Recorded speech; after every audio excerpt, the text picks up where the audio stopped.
This is my IWI Carmel that has been outfitted with these Athos arms, so-called Israeli handguards. Now I'm going to be a little bit cagey about how these handguards are made, but to suffice it to say, if you look very closely at the striations on it, you can kind of see what was done to make these.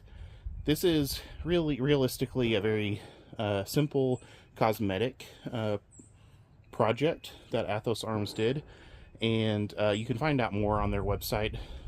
Just look up Athos Arms and I'm sure that you'll find it. But originally, whenever the IWI Carmel was released, it was released with this style of handguard. It was a much sleeker, still chunky, but a much sleeker looking design than what came out on the final project for the commercial market. Now, I'm sure that the reason why IWI ended up going with the much chunkier aluminum M-lock rail that they did was because the market at this point has moved kind of past the fixed Picatinny rail.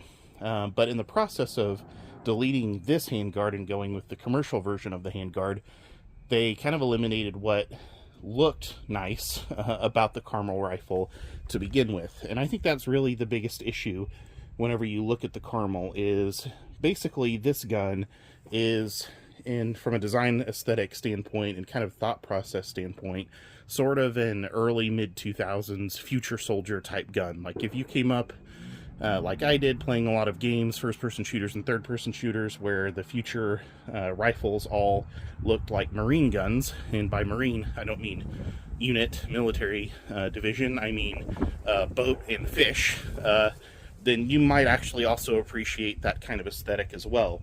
But by the time that the Carmel released, that type of aesthetic was long past, and we had much sleeker, M-lock and key mod at some point, slender rails. And there's a lot of wasted real estate on the handguard here, between the rails and the handguard section itself, even on the commercial version.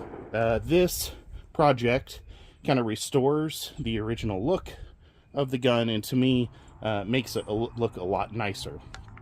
And like I said, there's no doubt that this is not like a military grade polymer, but it definitely looks a lot nicer, and frankly it feels a lot nicer in the hand, even though it is still quite thick.